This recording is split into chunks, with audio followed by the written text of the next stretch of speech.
Son of God, share my mind, and you don't die.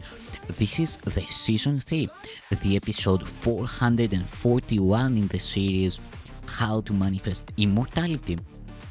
And the name of today's teaching is Beyond Perception. I have said that the abilities you possess are only shadows of your real strength, and that perception, which is inherently judgmental, was introduced only after the separation. No one has been sure of anything since. I have also made it clear that the resurrection was the means for the return to knowledge, which was accomplished by the union of my will with the Father's. We can now establish a distinction that will clarify some of our subsequent statements. Since the separation, the words create and make have become confused. When you make something, you do so out of a specific sense of lack or need. Anything made for a specific purpose has no true generalizability. When you make something to fill a perceived lack, you are tacitly implying that you believe in separation. The ego has invented many ingenious thought systems for this purpose. None of them is creative. Inventiveness is wasted effort, even in its most ingenious form. The highly specific nature of invention is not worthy of the abstract creativity of God's creations.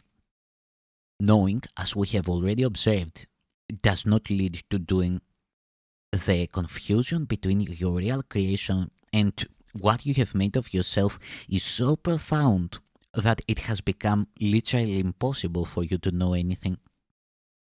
Knowledge is always stable, and it is quite evident that you are not. Nevertheless, you are perfectly stable as God created you. In this sense, when your behavior is unstable, you are disagreeing with God's idea of your creation. You can do this if you choose, but you would hardly want to do it if you were in your right mind. The fundamental question you continually ask yourself cannot properly be directed to yourself at all. You keep asking what it is you are. This implies that the answer is not only one you know, but it's also one that is up to you to supply. Yet you cannot perceive yourself correctly. You have no image to be perceived. The word image is always perception related and not a part of knowledge. Images are symbolic and stand for something else. The idea of changing your image recognizes the power of perception, but also implies that there is nothing stable to know. Knowing is not open to interpretation. You may try to interpret meaning, but this is always open to error because it refers to the perception of meaning.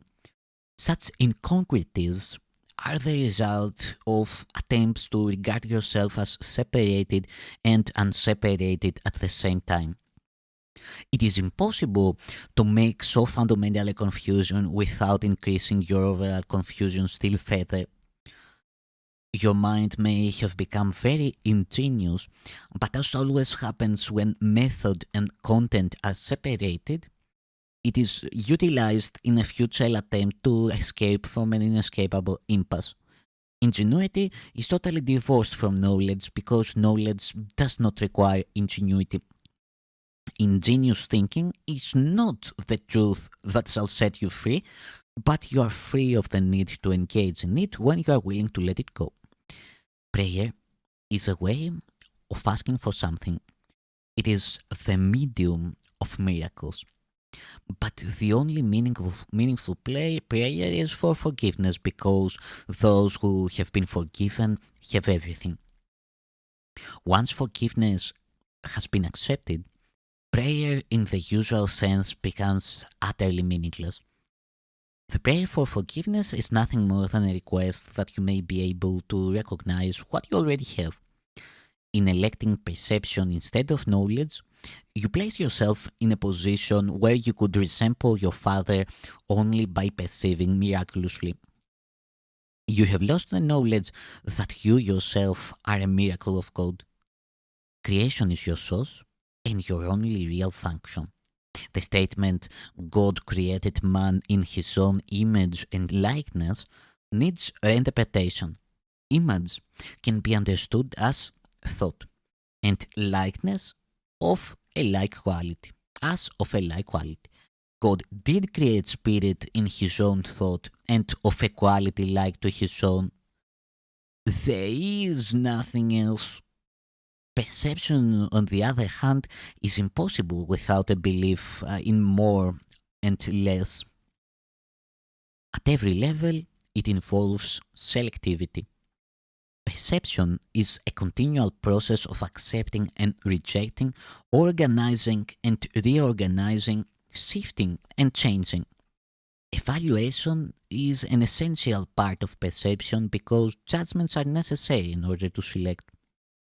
What happens to perceptions if there are no judgments and nothing but perfect equality? Perception becomes impossible. Truth can only be known. All of it is equally true, and knowing any part of it is to know all of it. Only perception involves partial awareness. Knowledge transcends the laws governing perception because partial knowledge is impossible. It is all one and has no separate parts. You, who are really one with it, need but know yourself, and your knowledge is complete. To know God's miracle is to know Him. Forgiveness is the healing of the perception of separation. Correct perception of your brother is necessary because minds have chosen to see themselves as separate. Spirit knows God completely. That is its miraculous power. The fact that each one has this power completely is a condition entirely alien to the world's thinking. The world believes that if anyone has everything, there is nothing left. But God's miracles are as total as His thoughts because they are His thoughts. As long as perception lasts, prayer has a place. Since perception rests on lack, those who perceive have not totally accepted the atonement and given themselves over to truth. Perception is based on a separated state, so that anyone who perceives at all need healing. Communion, not prayer, is the natural state of those who know. God and His miracle are inseparable. How beautiful indeed are the thoughts of God who live in His light. Your worth is beyond perception because it is beyond doubt. Do not perceive yourself in different lights. Know yourself in the one light where the miracle that is you is perfectly clear. Thank you, Son of God.